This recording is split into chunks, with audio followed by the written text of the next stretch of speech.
বিশ্বদেব চলে গেলেন। ভগবান বললেন এবার আমি চলে যাই।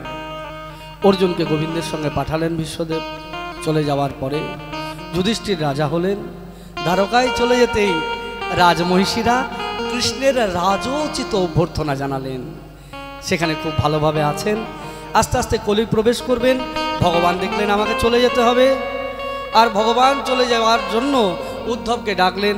উদ্ধবকে ডেকে তার শেষ উপদেশ দিলেন। উপদেশ করে ভগবান এই জগৎ ছেড়ে চলে গেলেন। এদিকে অর্জুন দীর্ঘদিন কাছে ফিরে আসছে না কেন, সেই চিন্তা করছেন যুধিষ্ঠির এবং পঞ্চপাণ্ডবগণ। আর দেখতে দেখতে চারিদিকে অপশকুন, অশুভ সংকেত, প্রচুর অশুভ সংকেত দেখা দিল। তখন ভাবছে এত অলক্ষণ কেন, কি এমন ঘটনা ঘটলো যে চারিদিকে কেমন একটা অশুভ সংকেত আমরা দেখতে পাচ্ছি। দেখতে দেখতে এমন সময় সেখান থেকে মাথা নিচু করে ফিরছেন অর্জুন। অর্জুন, তোমার এরকম অবস্থা কেন? তুমি এরকম এত আলুথালু কেশ, মুখের মধ্যে প্রসন্নতা নাই। এখন তো সব আমাদের, এখন কেন তোমার এইরকম মুখ শুকনো দেখছি? অর্জুন বললেন, দাদা বড় খারাপ খবর, আমার আসতে এত দেরি হলো। ভগবান কৃষ্ণ আর নাই, এই জগৎ ছেড়ে চলে গেছে। কি কথা বললে তুমি? কৃষ্ণ নাই? তাহলে আমরা কি করে থাকবো? কৃষ্ণ যদি জগতে নাই, আমরা এই জগতে থাকতে পারবো না। তখন সবাই মিলে কি করলেন? পরীক্ষিতের যে সন্তান জয়নিতাই, অভিমন্যুর যে সন্তান পরীক্ষিত, সে বড় হয়েছেন, তার সঙ্গে বিয়ে হয়েছেন ইরাবতীর, তার গর্ভে 12 জন সন্তান এসছেন। তখন তারা বললেন যে পরীক্ষিত, তাহলে তুমি রাজা হও, যেখানে কৃষ্ণ নাই সেখানে আমরা থাকবো না, আমরা সবাই চলে যাব মহাপ্রস্থানের পথে। তখন পরীক্ষিতকে রাজা করলেন। পরীক্ষিতকে রাজা করে দিয়ে তারা মহাপ্রস্থানের পথে চলে গেলেন। পরীক্ষিত রাজা হলেন, ইরাবতীকে বিয়ে করলেন, তার সন্তান জন্মেজয় আছেন। পরীক্ষিত সুন্দরভাবে তার রাজকার্য চালাচ্ছে, কত সুন্দরভাবে, কোনো দুঃখ নাই। একদিন পরীক্ষিত মৃগয়ায় গেছেন, আর মৃগয়ায় গিয়ে ঘুরতে ঘুরতে ঘুরতে ঘুরতে পিপাসার্ত হয়ে শমিক মুনির আশ্রমে গেলেন। আর শমিক মুনির আশ্রমে গিয়ে যখন তিনি উপস্থিত হয়েছেন, তখন দেখলেন ঋষি ধ্যান করছেন। ঋষিবর, আমি বড় পিপাসার্ত, আমাকে কি একটু জল দেবে? প্রার্থনা করলেন রাজা পরীক্ষিত। ঋষি তো ধ্যানে আছেন, বাইরে কখন রাজা এসছেন, কে এসছে না এসছে, সাধু তো সব মনের মধ্যে থাকে না। সাধু তো ভগবত চিন্তায় বিভোর হয়ে আছে, তার বাইরের চিন্তা নাই। যখন বাইরের চিন্তা নাই, তখন রাজা ভাবছেন, আরে এ কি আমার সঙ্গে মজা করছে? আমি রাজা দাঁড়িয়ে আছি, আর রাজাকে ওই না দিয়ে এরকম অহংকার করছে। নিশ্চয় ইচ্ছা করে চোখ বন্ধ করে আছে। আচ্ছা দেখি তো, সত্যিকারের চোখ বন্ধ করে আছে নাকি আমাকে দেখে অভিনয় করছে? সামনে একটা সাপ পড়েছিল, মরা সাপ, ধনুকের ছিলাই করে রাজা পরীক্ষিত তুলে শমিক মুনির গলায় জড়িয়ে দিলেন। ব্যাস, আর যেই মাত্র গলায় জড়িয়ে দিলেন, সঙ্গে সঙ্গে খবর গেল ঋষিপুত্র শৃঙ্গির কানে।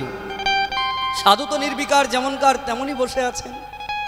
রাজা বুঝতে পারলেন যে আমার ভুল হয়ে গেছে। তাই মা বড় সাবধান। কিসের সাবধান? বলে সাধু সঙ্গ করতে গেছো, খুব ভালো কথা, কিন্তু যদি আসল সাধুকে নকল ভাবো, ওই তাহলে অপরাধের ভয়, আবার যদি নকলকে আসল ভাবো তাহলেও বিপদ। তাই সাধুদের সঙ্গে থাকবে, সাধুদের সঙ্গে মিশবে কিভাবে? বলে সাবধানের সঙ্গে মিশবে। কেন? আচ্ছা বলো তো, রাবণ কি সাধু ছিল? ছিল? রাবণ তো সাধু ছিল না, কিন্তু বেশটা তো সাধুর ধরেছিল, যার জন্য সীতামা মনে করেছেন সাধু এসছে, সন্ন্যাসী এসছে, আমাকে ভিক্ষা দিতে হবে। তাহলে নকলকে আসল ভেবেছে, বিপদ। আবার এই দেখো এখন শমিক মুনি আসল না নকল? সত্যিকারের সাধু। আর রাজা ভাবছেন যে সত্যিকারের ধ্যান করছে নাকি আমাকে দেখে ভণ্ডামি করে চুপ করে ধ্যানের মতো করে অভিনয় করছে, দেখি তো। তাই দেখার জন্য পরীক্ষা করতে গেছে, ব্যাস ভুল হয়ে গেল। কত বড় পাপ হয়ে গেল। এত বড় ধার্মিক রাজা, তার কত বিপদ হয়ে গেল। কিরকম বিপদ চলে এলো। সঙ্গে সঙ্গে শৃঙ্গির কানে গেল, জানিস শৃঙ্গি, আজকালকার রাজারা কিরকম হয়ে গেছে। আগে রাজারা চলতো গুরুদের অনুশাসন মেনে, সাধুদের অনুশাসন মেনে। এখন তাদের ক্ষমতার দম্ভে তারা যা খুশি করছে। তোর বাবার মতো সাধুর গলায় মরা সাপ ঝুলিয়ে দিয়েছে। কে কে এত বড় স্পর্ধা!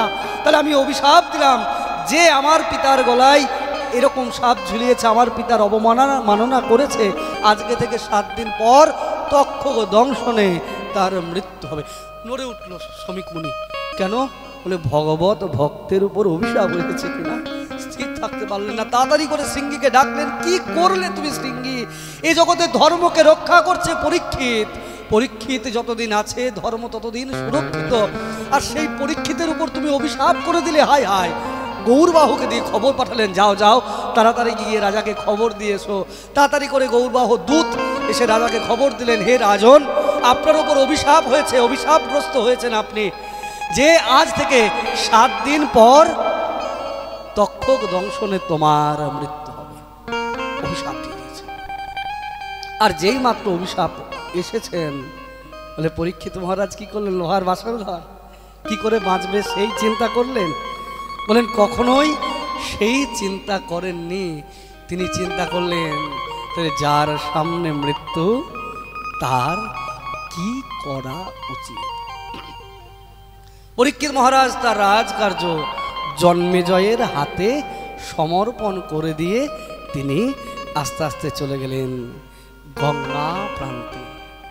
গঙ্গা কিনারে গিয়ে সেখানে উপস্থিত হলেন পরীক্ষিত মহারাজ।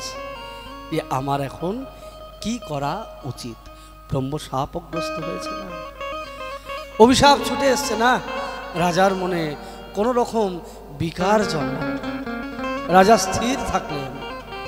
এদিকে শ্রমিক মুনি মনে মনে চিন্তা করছেন, হায় হায়, কি অনর্থ হয়ে গেল, কি অনর্থ। আর যেই মাত্র বসলেন, বসার সঙ্গে সঙ্গে সেখানে খবর রটে গেল যে রাজা পরীক্ষিত প্রায়োপবেশনে বসেছেন গঙ্গার তটে। সমস্ত কিছু অন্ন জল ত্যাগ করেছেন। আর তিনি জিজ্ঞেস করছেন যে আমার কি করা উচিত। কেউ বলছেন যজ্ঞ করো, কেউ বলছে তপস্যা করো, কেউ বলছে ধ্যান করো। এক একজন এক এক রকম উপদেশ দিচ্ছেন। কেউ বলছে দান করো। কোনোটাই পরীক্ষিত মহারাজের মনোপুত হচ্ছে না।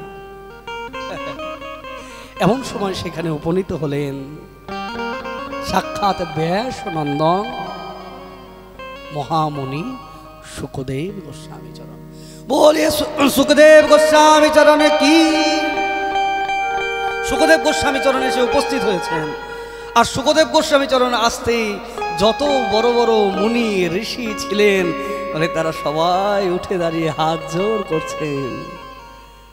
সেখানে বসলেন সুখদেব গোস্বামী চরণ। আর সুখদেব গোস্বামীর চরণে সকলে প্রণত হলেন। মহাজন বলছেন, ভাগবত শাস্ত্র বলছেন, ভগবানের কৃপা শক্তি দেখো, ভগবানের করুণা দেখো। পরীক্ষিতের জন্য প্রাণ গোবিন্দ যেরকম চিন্তা করে, এমন চিন্তার দ্বিতীয় কেউ করে না। কেন? পরীক্ষিতের মৃত্যু কখন ছিল? গর্ভের মধ্যেই তো মৃত্যু ছিল। তাকে বাঁচালো কে? কে বাঁচালো? ভগবান গোবিন্দ। গত 8 চক্র মাতৃগর্ভে প্রবেশ করে অস্ত্রের দ্বারা পরীক্ষিতের উপর আক্রমণ এসেছিল। ভগবান দেখলো এই আক্রমণ থেকে পরীক্ষিতকে রক্ষা করার জন্য অস্ত্র ব্যবহার করতে হবে। পরীক্ষিতকে মরতে দেওয়া যাবে না। ভগবান অস্ত্র দিয়ে পরীক্ষিতকে বাঁচালেন। আর এখন পরীক্ষিতের উপর সাপ এলো বাণীর দ্বারা, বাক্যের দ্বারা।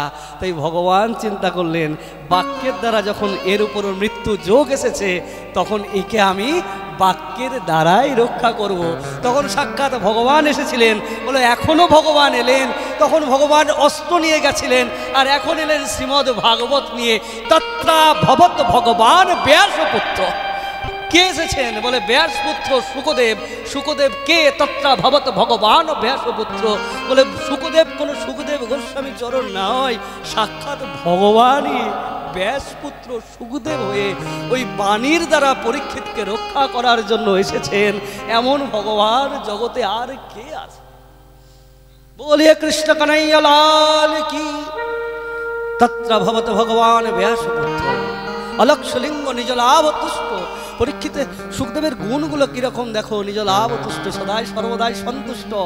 যিনি সর্বদাই রাধাকৃষ্ণের চরণ প্রান্তে নিজের মনকে নিয়োজিত করে দিয়েছিলেন, বাহ্যিক কোনো চিন্তা ভাবনা যার মনের মধ্যে প্রবেশ করতে পারে না, সেই সুখদেব গোস্বামী চরণ দাঁড়িয়েছেন আর শুরু করলেন হরিকথা বলতে শুরু। পরীক্ষিত মহারাজ প্রণাম করলেন, প্রণাম করে জিজ্ঞেস করছেন, ততশ্চ পৃচ্ছমিমাং ব্রবীচ্ছে বিশ্রভ্য বিপ্রাড়িত কৃত্যতয়ং সর্বাত্মনা ম্রিয়মানস্য কৃত্যং শুদ্ধ্যং চ তত্রাস্ত্রিশতা ভিযুক্তা। এ ব্রহ্মণ, আপনি পরম দয়াময়, আপনি পরম করুণাময়, কৃপা করে আমাকে বলুন, আসন্ন মৃত্যু পথযাত্রী ব্যক্তির কি করা কর্তব্য? কি খুশি হয়ে গেছেন। জিজ্ঞেস করছেন শৌনকাদি ঋষিগণ সুত গোস্বামী চরণকে, যে এই জন্য না হয় পরীক্ষিত শুনলো কেন কথা সেটা বুঝলাম, সুখদেব চরণ কথা বললো কেন সেটাও বুঝলাম, কিন্তু সুখদেব চরণ এক জায়গায় তো বেশিক্ষণ থাকেন না, তাহলে এতক্ষণ ধরে তিনি থাকলেন কেন? তার কি কারণ? কি কারণে তিনি থাকলেন? উত্তরে বলছেন, কেন থাকলেন জানেন? এই যে প্রশ্নটা প্রথমেই করে ফেলেছেন না, এত সুন্দর প্রশ্ন করেছেন, বলে এই প্রশ্নটাই সুখদেব গোস্বামী চরণকে আটকে দিয়েছে। বলে কিরকম প্রশ্ন? প্রশ্ন শুনে খুশি হয়েই সঙ্গে সঙ্গে সুখদেব গোস্বামী চরণ বলছেন, বরিয়ানে সতে প্রশ্ন কৃতং লোক ঋতং নৃপ আত্মবিদ সম্মত পুংসাং শ্রোতব্যাধি সুয় পরহ। বরিয়ানে সতে প্রশ্ন, জানো জানো পরীক্ষিত, এ জগতের যত প্রশ্ন আছে তার মধ্যে শ্রেষ্ঠ প্রশ্ন তুমি করেছো। বরিয়ান ব শব্দ ব্রহ্মবাচক, যার সঙ্গে ব্রহ্মের যোগ আছে, এত শক্তি এই প্রশ্নের মধ্যে। প্রশ্ন আমরা কত করি, যে প্রশ্নের অর্থ থাকে বেশিরভাগ অর্থ থাকে না, প্রশ্ন করতেও জানতে লাগে। আমরা সাধুগুরু বৈষ্ণবের কাছে যাই, আর গিয়ে শুধু তো নিজের সুবিধার কথা বলতে বলতেই আমাদের সময় শেষ হয়ে যায়, কিন্তু সাধুর কাছে ভগবানের ভজন সম্পর্কিত কিছু জিজ্ঞেস করি না। কৃষ্ণ প্রেম কি করে লাভ হবে, গুরু কৃপা কি করে লাভ করতে পারবো, বলে সেসবগুলো কখনো জিজ্ঞেস করি না। যত উল্টো পাল্টা প্রশ্নগুলো করি আর আলতু ফালতু কথা বলি। তার জন্য সাধুর কাছে কেন যাব? জমির মামলা, উকিলের কাছে যাও। পড়াশোনা হচ্ছে না, ভালো মাস্টারের কাছে যাও। ব্যবসা বাণিজ্য হচ্ছে না, কি করলে ব্যবসা হবে সেই দিকে ব্যাংকে লোন করো, যা করবা করো, তাই করো। এইসবের জন্য গুরুদেবের কাছে যাবে না, সাধুর কাছে যাবে না এইসব বলার জন্য। সাধুর কাছে কেন যাবে? কৃষ্ণ প্রেম, কৃষ্ণ ভক্তি লাভ করার জন্য সাধুর কাছে। তাই এসে জিজ্ঞেস করছেন, যেই মাত্র জিজ্ঞেস করেছে আসন্ন মৃত্যু পথযাত্রী ব্যক্তির কি কর্তব্য, বলে ও মাইটা তো নিজের জন্য জিজ্ঞেস করেছে। বলে না, এই প্রশ্নের মধ্যে নিজের কোনো বাসনার কথা লুকিয়ে নাই। বলে যাকে ভগবান রক্ষা করে সর্বদাই তাকে মারবে কে? প্রশ্নটা পরীক্ষিত নিজেকে দিয়ে আমাদের জগৎ জীবের জন্য করলেন। বলে পরীক্ষিতেরও 7 দিন আয়ু, আমাদেরও 7 দিন আয়ু। রবি, সোম, মঙ্গল, বুধ, বৃহস্পতি, শুক্র, শনি। আচ্ছা বলো তো, এর বাইরে কেউ মরবে না এর ভিতরে মরবে? তো 7 দিনের ভিতরেই আমাদের আয়ু। তাও তো পরীক্ষিত মহারাজ জানে যে 7 দিন আমি বাঁচবো। সাধু যখন অভিশাপ দিয়েছে 7 দিন পরে, মানে 7 দিনের ভেতরে আমি মরবো না। আমার তো 7 মিনিটও আমি জানি না। 7 মিনিট কি গো মা, 7 সেকেন্ডও জানি না। নিঃশ্বাসের নয় বিশ্বাস, কদারুদ্ধ ভবিষ্যতি, কখন আমার শ্বাসটা রুদ্ধ হয়ে যাবে, আটকে যাবে, আমি নিজেও বলতে পারবো না। তাহলে কিসের এত অহংকার করো, কিসের এত গর্ব করো, কিসের এত অহংকার? তাই বললেন বরিয়ান তোমার শ্রেষ্ঠ প্রশ্ন কেন না, যে প্রশ্নের মধ্যে কৃত লোকহিতং নৃপ, হে রাজন সমস্ত জনগণের হিতের কথা লুকিয়ে আছে, যে প্রশ্নের মধ্যে এর থেকে শ্রেষ্ঠ প্রশ্ন আর হতে পারে না। তাই তুমি শ্রেষ্ঠ প্রশ্ন করেছো, তাই তাকে এই শ্রেষ্ঠ প্রশ্নের জন্য উত্তর দিতে লাগলেন, সুন্দর করে বলতে লাগলেন এই শ্রীমদ্ ভাগবত কথা। তাই তিনি বলছেন, সুখদেব গোস্বামী চরণ বলে চলেছেন আর পরীক্ষিত মহারাজ শ্রবণ করছেন, আর এদিকে সুত গোস্বামী বলছেন, শৌনকাদি ঋষিগণ তারা শ্রবণ করে চলেছে। এই উত্তরে শৌনকাদি ঋষিগণ চমৎকৃত হয়ে গেলেন। আর চমৎকৃত হয়ে সুখদেব গোস্বামী চরণ, সুত গোস্বামী চরণের বলছেন, চরণে দারুণ বলছেন, আপনি অনেক সুন্দর সুন্দর বলছেন, কিন্তু আমাদের মনে একটা প্রশ্ন জিজ্ঞেস হচ্ছে, কথা জাগছে। বলে কি কথা? যে কথাটা হচ্ছে এইরকম যে নিজের আত্মীয়কে দেখবা ত্যাগ করা যায় না। আমাদের গুরুদেব সবাইকে বলেন, সবার গুরুদেব এই ভজন করো, সাধু এসে বলে ভজন করো, তা আমরা বলি যে সংসারের ঝামেলাটা একটু মিটুক, একটু মিটলে আমি ভগবানের ভজন করব। তো সংসারের ঝামেলা মিটছে না বলে ছেলেটা ছোট, এখন পড়াশোনা আছে, তাকে দায়িত্ব আছে বলে এই দায়িত্বটা করে দিয়ে একটু বড় হলে যাব।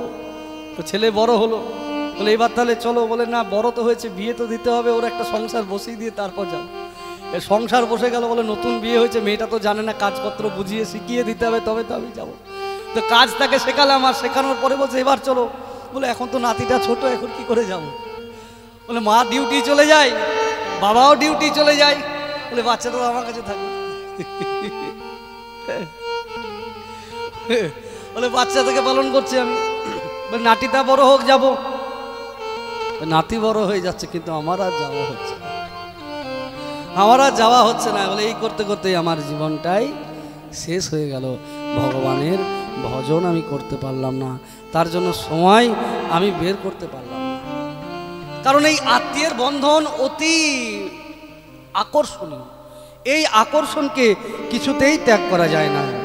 এবমে তৎপুরা পৃষ্ঠ মৈত্রেয় ভগবান কিল যদবা অয়ং মন্ত্রকৃতব ভগবান অখিলেশ্বর পৌরবেন্দ্র গৃহং হিত্বা প্রাবিশেত মস্যৎকৃতম। বলছেন দেখো, এই বিদুর এমন একজন মানুষ যে আত্মীয়দের ত্যাগ করা কঠিন, সে তার দুস্থজ আত্মীয়দেরকে ত্যাগ করে বনে চলে গেছিলেন। কুরুক্ষেত্রের যুদ্ধ যখন ঘটেছিল তখন বিদুর সেখানে ছিল না। তাহলে বিদুর কেন ছিল না? বিদুর কেন ছিল না জিজ্ঞেস করতেই বলছেন গোস্বামীপাদ যে কেন বিদুর ছিল না জানো? যখন দুর্যোধনের অত্যাচার বেড়ে গেছে, আর সহ্য করা যাচ্ছে না, তখন বিদুর এসে উপদেশ দিয়েছিলেন ধৃতরাষ্ট্র। এখানে একটা কথা খুব গুরুত্বপূর্ণ, খুব ইম্পর্টেন্ট, তোমরা মন দিয়ে শুনবে। বিদুর এসে যখন বলছেন তখন কিন্তু ধৃতরাষ্ট্র চুপচাপ আছেন, হ্যাঁ না কিছু বলছেন না।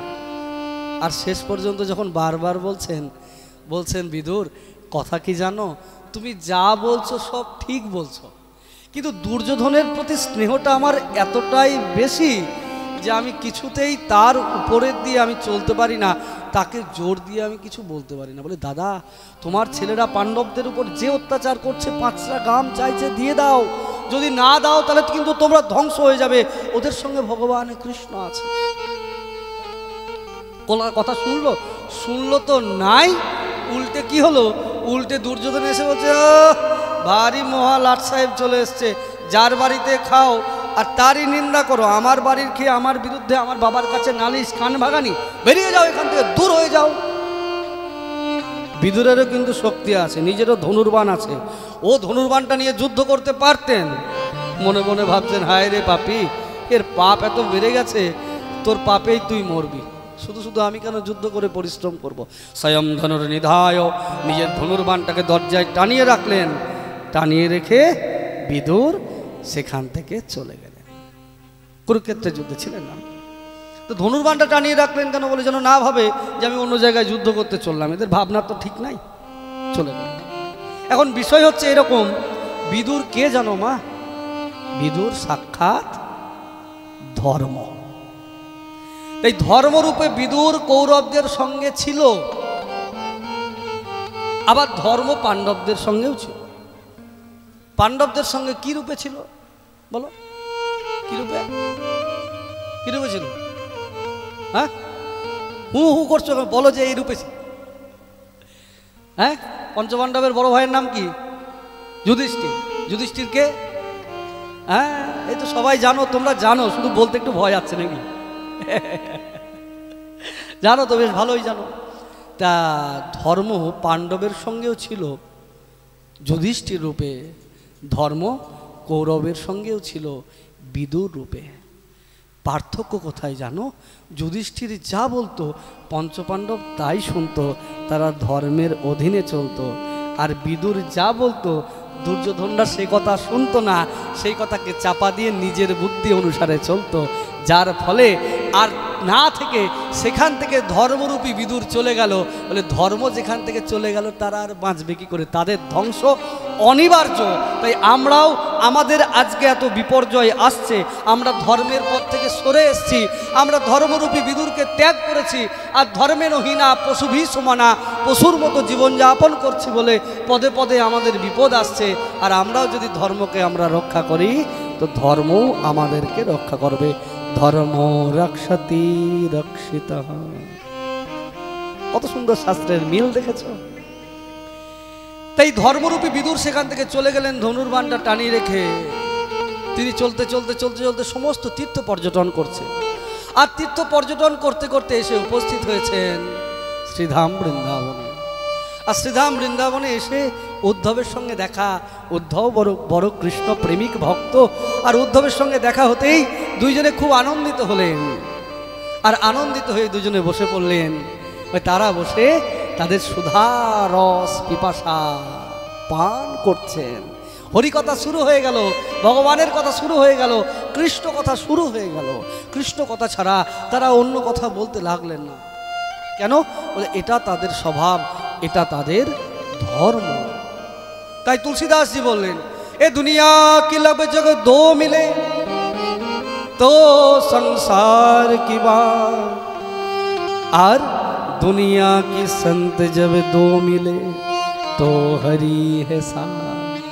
বলে এই দুনিয়ার দুইজন লোক যখন এক জায়গায় হবে, এই তুই কি করেছিস রে, ও তোর মেয়েটাকে আজকে পড়তে যায়নি, ওকে এই মাস্টারের কাছে কেন দিয়েছিস, ও তো পড়া এইটা ভালো করে পড়ায় না, ওখান থেকে পাঠাবি কাল থেকে। আর জানিস না কোমরের চা ব্যথা, ঠিকমতো সোজাই হতে পারি না। সারাদিন এই চলতে থাকবে। হ্যাঁ, মায়েদের স্কুলে সামনে যাবা, বাচ্চারা তো স্কুলের ভেতরে থাকে, ধরো পড়াশোনা করে, আর মায়েরা সুযোগ পায় ক্যাসেট চালিয়ে দেয়, রেকর্ডিং একবারে চলতে থাকে। যতক্ষণ না স্কুলের ঘন্টা পরে ততক্ষণ চলতে থাকে। তা বলছে দুনিয়ার মানুষের স্বভাবটাই এরকম। বলে একা যতক্ষণ থাকবে ঠিক থাকবে, এখন তাও থাকবে না, এখন তো আবার আছে কলির দুধ একটা আছে, তাই না? তাই বলছে দুনিয়া কি লোক যাবে দো মিলে তো সংসার কি বাত। বলে সংসারের কথা ছাড়া ভালো কথা একটা বলবে না। কিন্তু যে সাধু সে কি করবে? বলে দুনিয়া কি সন্ত যাবে দো মিলে তো হরি হে সাথ। তুমি বৃন্দাবনে গোবর্ধনে চলে যাও, আর গোবর্ধনে গিয়ে সাধুদের কাছে যাও। আজ থেকে 1 মাস আগে একবার গেছিলাম, তখন একটা ঘটনা ঘটেছে, সেটা বলছি না। তার 2 মাস আগে 3 মাস আগে গেছিলাম শ্রী গুরুদেবের সঙ্গে। আর সেখানে শ্যামসুন্দর বাবা একটা দুরারোগ্য রোগের আক্রান্ত হয়েছে। শ্রী একাদশী নির্জলাব্রত, জল খায়নি। বিশ্বাস করো মা, 1 ঘন্টা তার চরণ প্রান্তে আমরা বসেছিলাম। আমার শ্রী গুরুদেব প্রশ্ন করছেন আর তিনি হরিকথা বলছেন। 1 ঘন্টা ধরে নিরলসভাবে হরিকথা বলে চলেছেন। একবার জিজ্ঞেস করেনি আপনারা কেমন আছেন, কখন এসেছেন, কবে যাবেন। আমার মতো পাপী তো নয়। তাহলে সাধুর চরিত্র কিরকম? বলে দুনিয়া কি সন্ত যাবে দো মিলে তো হরি হে সাথ। বলে 2 জন সাধু যখন এক জায়গায় থাকবে তখন 2 জন হবে না, 3 জন হয়ে যাবে। বলে কি করে 3 জন হবে? বলে তাদের সঙ্গে ভগবানও বসে থাকবে। বলে এই ভগবান কোথার থেকে এলো? বলে বারে যেটা হয় নাম সংকীর্তন তথাই বৃন্দাবন। ভগবান কোথায় থাকেন? বলে না থাকে যোগীদের হৃদয়ে, আর না থাকে ওই মন্ত্রের মধ্যে। বলে যেখানে ভগবানের ভক্ত থাকে ভগবান সেখানে থাকে। ভগবানের অনেক নাম, অনন্ত নামের মধ্যে একটা নাম হচ্ছে প্রিয় শ্রবা। অর্থাৎ ভগবান তার প্রিয় কথা, তার গুণকথা শুনতে ভালোবাসে। তোমরা ভেবো না যেখানে হরিকথা হচ্ছে আর এখানে ভগবান নেই। বিশ্বাস করো, যদি শাস্ত্র মিথ্যা না হয়, ওই প্রিয়শ্রবা ভগবান, যে নিজের প্রশংসা শুনতে কার না ভালো লাগে। বলে যেখানে ভগবানের গুণকীর্তন হয় সেখানে ভগবান বসে যায়। আমাদের এখানেও ভগবান বসে আছেন, আর বসে তার গুণকীর্তন শ্রবণ করে চলেছেন। বলে যেটা যারা ভগবত ভক্ত তারা অনুভব করে ভগবান আছে। তাই দুনিয়া কি সন্ত যাবে দো মিলে তো হরি হে সাথ। সেখানে ভগবান অবস্থান করে, ভগবান ছাড়া আর কেউ থাকে না। তাই আজকে বিদুর আর উদ্ধব এক জায়গায় হয়েছে, দুজনে হরিকথা বলছেন। উদ্ধব বলছেন, জানো জানো জানো বিদুর, তোমার মতো ভাগ্যবান জগতে কেউ নাই। কেন? আমার মতো, আমি একটা দাসী পুত্র, আমি দূর দূর করে তারা খেয়ে পালিয়ে এসেছি রাজসভা থেকে, আর তুমি আমাকে ভাগ্যবান বলছো? বলে হ্যাঁ, কেন জানো? পৌরবেন্দ্র যদ্বা অয়ং মন্ত্রকৃতব ভগবান অখিলেশ্বর পৌরবেন্দ্র গৃহং গীত্বা প্রবেশাত্ম সৎকৃতম। বলে জানো জানো, ভগবান সেই দুর্যোধনের আতিথ্যকে স্বীকার করেনি, টুকরে দিয়েছে, আর তোমার বাড়ি এসে চেয়ে খেয়েছে তোমার খুদ। তাই তোমার মতো ভাগ্যবান কেউ আছে? তাই জানো, একদিন ভগবান আমায় ডাকলেন আর ডেকে বললেন, উদ্ধব শোনো, আমার বংশ ধ্বংস হয়ে যাবে, আমিও চলে যাব জগৎ থেকে, কিন্তু আমি চলে গেলেও তুমি বেঁচে থাকবে। প্রভু আমি কি করে বেঁচে থাকবো? তোমাকে আমি আত্মতত্ত্ব জ্ঞান উপদেশ দেব, সেই উপদেশ নিয়ে তুমি জগতে বেঁচে থাকবে। আর শোনো উদ্ধব, এ জগতে যে যথা মাং প্রপদ্যন্তে তাং তথৈব ভজাম্যহম, আমাকে যে যা দেয় তার পরিবর্তে আমি কাউকে কিছু না দিয়ে থাকি না, তার পরিবর্তে আমি তাকে কিছু না কিছু দিই। কিন্তু একমাত্র ব্যক্তি একজন আছে যার কাছ থেকে আমি নিয়ে গেছি, যাকে আমি কিছু দিইনি। কে সেই ব্যক্তি? না, সেই ব্যক্তি হচ্ছে বিদুর। যেদিন আমার খুব ক্ষুধা লেগেছিল, আমি কোথাও খাবার পাইনি, আমি বিদুরের দরজায় খাবার খেয়েছি, কিন্তু তার পরিবর্তে আমি বিদুরকে কিছু দিতে পারিনি। তা শোনো, একদিন বিদুর ঘুরতে ঘুরতে তীর্থযাত্রা করতে করতে এখানে আসবে, আর যখন বিদুর এখানে আসবে, তুমি বিদুরকে এই আত্মতত্ত্ব জ্ঞান এই উপদেশ দেবে। যেই কথা বলেছেন সঙ্গে সঙ্গে বিদুরের চিত্তটা বিগলিত হয়ে গেছে। এত বড় কথা, যে ভগবানকে সবাই স্মরণ করে পায় না, আর সেই ভগবান যেদিন জগৎ ছেড়ে চলে যাবে, সেদিন আমার মতো পাপীর কথা মুখে উচ্চারণ করেছে, আমার মতো অধমের কথা বলেছে। বলো বলো উদ্ধব, আমাকে সেই কথা বলো। সেই কথা শোনার জন্য আমার চিত্তটা আহ্লাদিত হয়ে উঠছে, আমি উৎকণ্ঠিত হয়ে উঠেছে, আমার লালসাটা উদ্গ্রীব হয়ে উঠেছে। আমাকে বলো সেই কৃষ্ণ কথা, সেই তত্ত্ব কথা, সেই জ্ঞান আমাকে দাও, সেই উপদেশ দাও, যে উপদেশ ভগবান দিয়ে গেছে। উদ্ধব হাসলেন, হেসে বললেন, সেই আত্মতত্ত্ব জ্ঞান আমি তোমায় দেব না। তোমাকে দেওয়ার জন্য ওই বদরিকাশ্রমে হরিদ্বারে বসে আছেন মহামুনি মৈত্রেয়।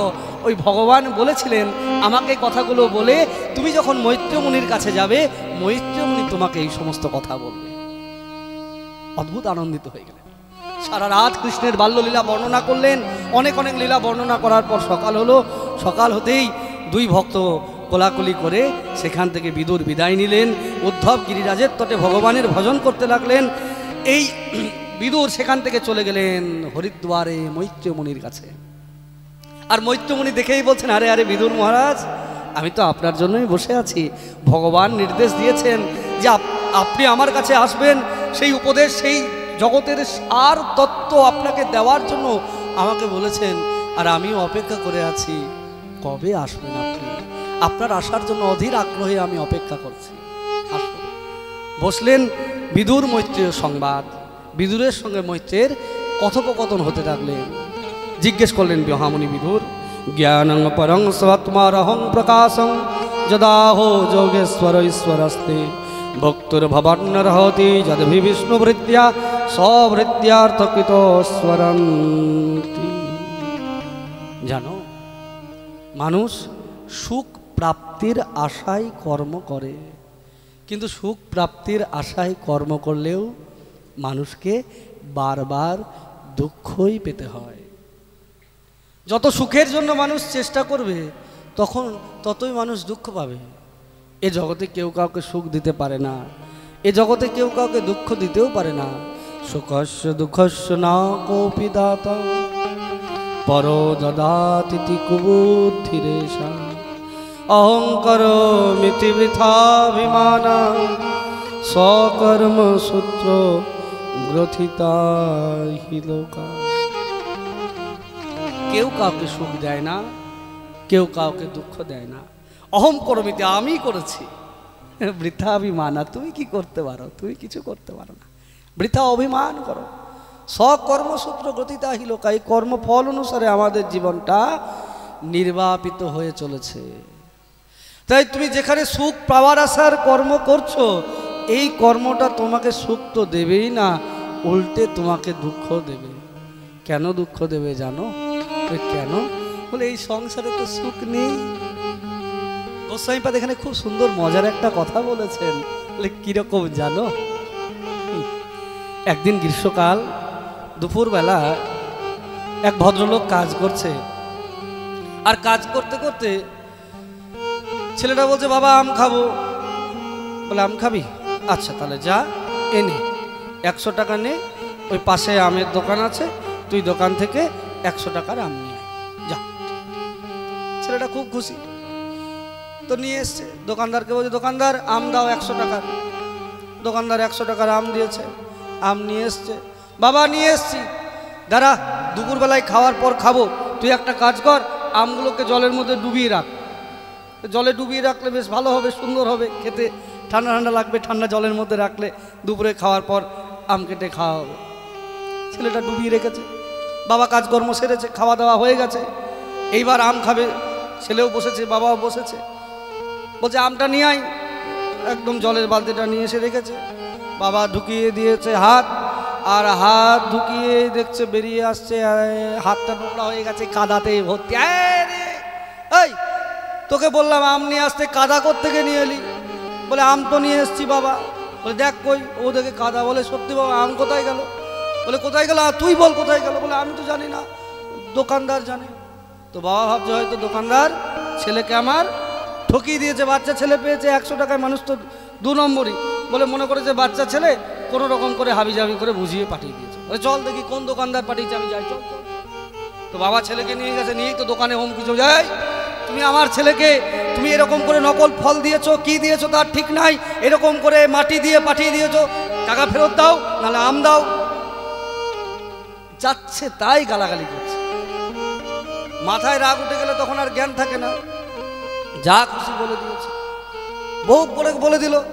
আর বলে দেওয়ার পরে তখন তো দোকানদার খুব রেগে গেছে, বলে থামেন তো, নিজেই বক বক বক বক, আমাকে কিছু বলতে দেবেন না, আপনিই বকবেন। বলে বলো, বেরোন এখান থেকে, বেরোন বেরোন, আগে বেরোন। বলে ছেলেকে ভোলা দিয়ে দিয়েছে, ভুলিয়ে দিয়েছে, আবার বলে কি বেরোন বেরোন, আগে বেরোন তারপর বলছি। হ্যাঁ বেরোলাম। ওই দোকানের দিকে তাকান, তাকিয়ে দেখে দোকানে বড় করে একটা বোর্ড লাগানো আছে, আর বোর্ডে লেখা আছে নকল ফলের দোকান। মানে ওইগুলো সব মাটির জিনিস বিক্রি হয়, বুঝেছ? মাটির আম, মাটির আনারস, মাটির লিচু, মাটির শশা। তোর লেখা আছে কি কি লেখা আছে? নকল ফলের দোকান। মানে যা কিনবে সব নকল, একটাও আসল নাই। বলে আমার দোকানই তো নকলের, তা আসল জিনিস আমি কোথা থেকে দেব? নকল দোকানে আসল জিনিস চাইলে তো পাওয়া যাবে না। তেমনি এই সংসারটা ভগবান দুঃখ দিয়ে তৈরি করেছেন, এই সংসারের নাম দিয়েছে ভগবান দুঃখালয়ম শাশ্বতম। এখানে তুমি নিরন্তর দুঃখই পাবে। আর তুমি নকল দোকানে এসে খুঁজছো তুমি সুখ, বলে কোথায় পাবে তুমি সুখ? এখানে তো সুখ নাই। তুমি খুঁজে চলেছো যেখানে সুখ আছে। একটা পুকুরে জল আছে, পুকুরের মধ্যে দেখবে কচুরি পানা হয়, কচুরি পানা দিয়ে ঢাকা আছে, আর তুমি ভাবছো এখানে তো কোনো জল নাই। আর মরুভূমিতে গিয়ে তুমি জল খুঁজছো, বলে মরুভূমির মরিচিকার দিকে তাকিয়েছো, আর মরিচিকার দিকে তাকিয়ে ভাবছো চিকচিক চিকচিক করছে, ওই বুঝি জল আছে, ওই বুঝি জল আছে, এই বুঝি আনন্দ, হয়তো নাতিটা আমাকে আনন্দ দেবে, এই বুঝি ছেলেটা আমাকে আনন্দ দেবে। বলে ছেলে লাথি মারে, বউ লাথি মারে, ঝেঁটা মারে, ও বলে দূরে যাও। বলে আমি বুঝি সব থেকে বোঝা রে বাবা, তবু ছাড়তে পারছি না। বলে কেন? বলে মনে হচ্ছে আমি আনন্দ পেলেও পেতে পারি। কি বোঝার জিনিস ভাবতে পারো? তাহলে আমাদের শাস্ত্র, ভাগবত শাস্ত্র কত বৈজ্ঞানিক ভাবো। এত এত জনের কারোর মনের কথা কেউ বলতে পারে না, বলে সবার মনের কথা আমাদের শাস্ত্রকার বলে গেছেন। তার জন্য মহাজন বললেন পিবত ভাগবতম রসমায়, এই ভাগবত রসকে পান করো, পান করো। আর যত পান করবে তত আনন্দ পাবে। যেখানে তোমার মরুভূমির মরিচিকায় যেখানে জলবিন্দু নাই, সেখানে তুমি জল খুঁজতে যাচ্ছ। আর যেখানে জল আছে পানা দিয়ে ঢাকা, সেখানে তুমি জল খুঁজছো না। আর তুমি কোথায় সংসারের মধ্যে আনন্দ খুঁজছো? আরে আনন্দ তোমার হৃদয়ের মধ্যে আছে, তোমার হৃদয়ে গোবিন্দ আছে। আর মন প্রাণ দিয়ে তুমি যদি গোবিন্দকে স্মরণ করো, তখন তোমার ভাবার দরকার নাই যে কে কি ভাবলো, কে কি না ভাবলো। তখন ভাববে গোবিন্দ আমার, আমি গোবিন্দের। এই জগৎ সংসারের সঙ্গে সম্পর্ক তুমি যত তৈরি করবে তত তুমি দুঃখ পাবে। তাই জগৎ সংসারের সঙ্গে সম্পর্ক ত্যাগ করে তাহলে গোবিন্দের সঙ্গে সম্পর্ক যুক্ত করো, তার সঙ্গে লাগান লাগাও। তার সঙ্গে যদি সম্পর্ক যুক্ত তুমি করতে পারো, তাহলে সেই আনন্দ রস সিন্ধুতে তুমি নিমজ্জিত হতে পারবে।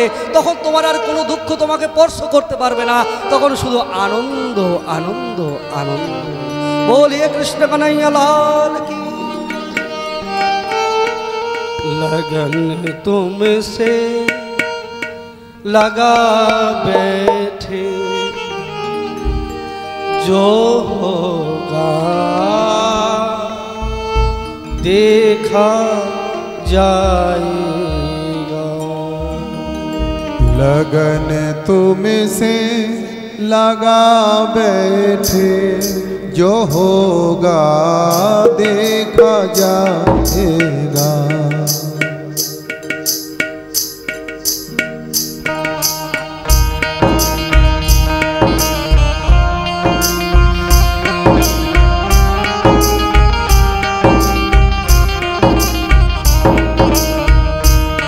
সবাই মিলে দুটো হাত এক জায়গায় করে হাতে তালি দিয়ে ভাবে বিহল হয়ে প্রাণ ভরে ভগবানের সঙ্গে আমরা সম্পর্ক স্থাপন করব। लगन तुमसे लगा बैठे, जो होगा देखा जाएगा। लगन तुमसे लगा बैठे, जो होगा देखा जाएगा। जो होगा देखा जाएगा, जो होगा देखा जाएगा। जो होगा देखा जाएगा, जो होगा देखा जाएगा। जो होगा देखा जाएगा। लगन तुमसे लगा बैठे, जो होगा देखा जाएगा। बोलिए कृष्ण कन्हैया लाल की।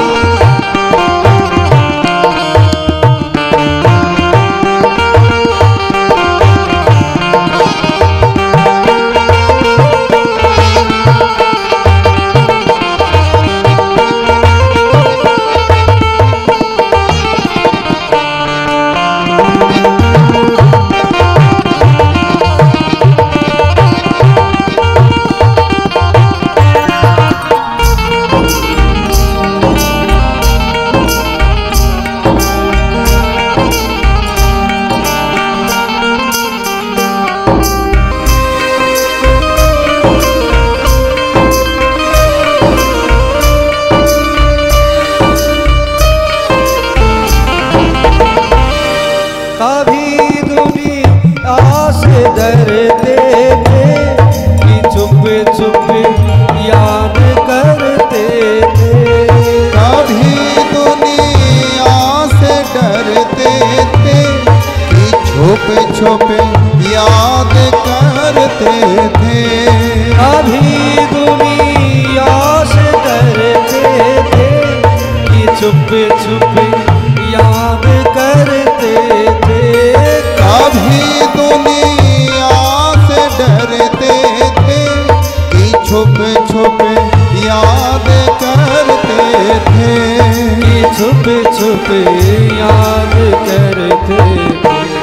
लो अब पर्दा, लो अब पर्दा उठा बैठे, जो होगा देखा जाएगा।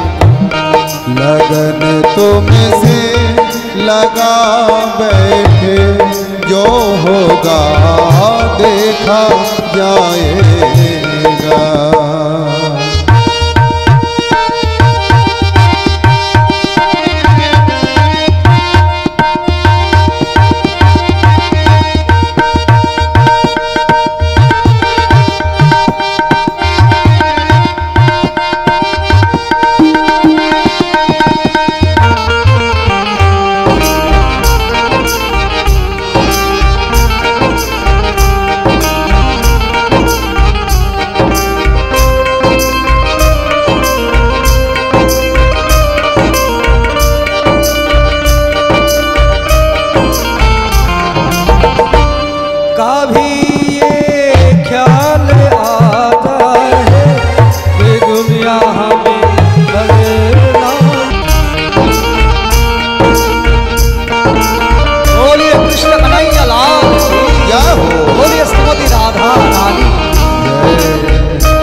दीवाने बन गए तेरे, तो फिर दुनिया से क्या डरना।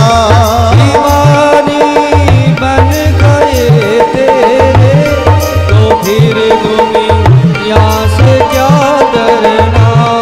दीवाने बन गए तेरे, तो फिर दुनिया